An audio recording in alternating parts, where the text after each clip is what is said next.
그 장관 후보자 지금 계속 장관 시절에 블랙리스트라는 단어는 없었다라고 말씀하시는데요. 뭐 없었나 있었나를 저희가 지금 묻는 게 아니지 않습니까? 그냥 우리가 의미하고 있는 다 알고 있는 블랙리스트, 그러니까 즉 검열이 있었나 없었나 묻는 것이 맥락이니까요. 그런 단어 없었다 이런 말을 그만하셨으면 좋겠습니다. 자, 후보자를 문체부 장관으로 내정한다는 이 보도가 나가자 문화예술인들 반대 성명 냈어요. 방금 전에도 저도 같이 갔다 왔는데요. 소통관에서 유인촌 문체부 장관 지명철의 촉구 문화예술인 기자회견이 있었습니다. 그 블랙리스트 실행 혐의자 유인촌 문체부 장관 후보자가 가야 할 곳은 검찰이다라고까지 이야기하고 있습니다. 외치고 있습니다. 이것이 바로 지금의 예술인들의 입장이라는 것을 좀 생각해 보셨으면 좋겠습니다. 왜 같은 문화예술인이 후보자의 문체부 장관을 이토록 반대할까요? 아무 이유가 없을까요? 자, 뒤에 좀 대답을 해주십시오. 네네. 후보자 본인이 문화예술인들에게는 블랙리스트와 다름없기 때문입니다. 유인촌 지금 후보자가 장관 시절에 어떤 것도 하지 않았다면 이 예술인들이 이렇게까지 반대할 리는 없지 않습니까? 그렇지 않겠습니까? 자, 후보자는 인사청문회 준비단이 있는 임시사무실로 첫 출근하던 날에 장관 재임 시절 블랙리스트 의혹에 대해서 예술계와 대립적인 관계는 있었지만 그런 적은 없었다라고 말했는데 좀 헷갈립니다. 대립적인 관계는 어떤 의미로 한 말인가요? 그 부분은 뭐 미화할 수는 있지만 실제로 그렇게 배제하거나 뭐 그런 리스트가 작성돼서 그런 적은 없다는 얘기입니다. 왜 대립적인 관계가 맺어졌었다라고 생각하시나요? 그거는 뭐 정책이 변화하거나 뭐 아니면 지원하는 방법이 개선되거나 이런 전부 반대합니다. 제가 기억하고 있는, 저도 그때 문화예술인이었는데요. 네, 네. 제가 기억하고 있는 것과는 전혀 다릅니다. 정책과 지원은 바뀔 수 있죠. 그것으로 문체부 장관을 후보자를 이토록 반대하는 성명, 검찰에 가야 한다라고까지 이야기할 리는 없을 겁니다.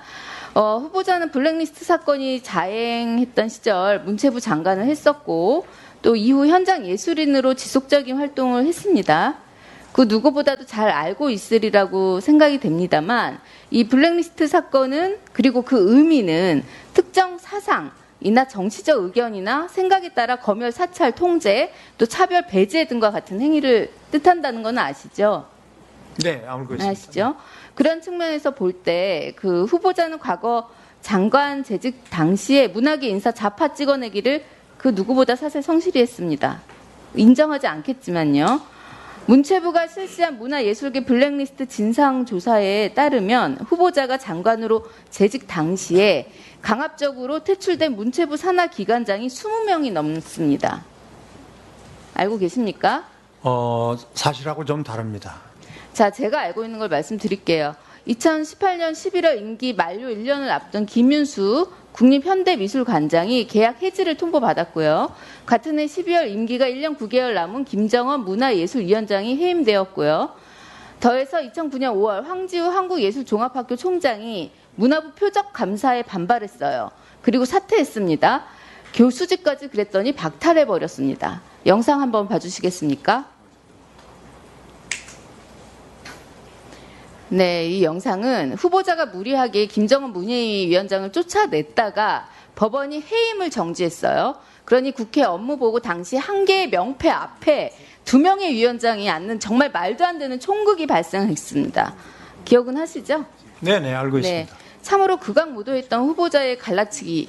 이 결국 법원에서 모두 위법 판결을 받았습니다. 위법 판결을 받았어요. 김정원 전 한국문화예술위원장 해임 취소 소송에서 이 법원은 구체적인 처분 사유를 통지하지 않는 것이 인정된다면서 기금 운영 손실 등을 이유로 해임할 수 없다고 또 취소 판결을 내렸고요.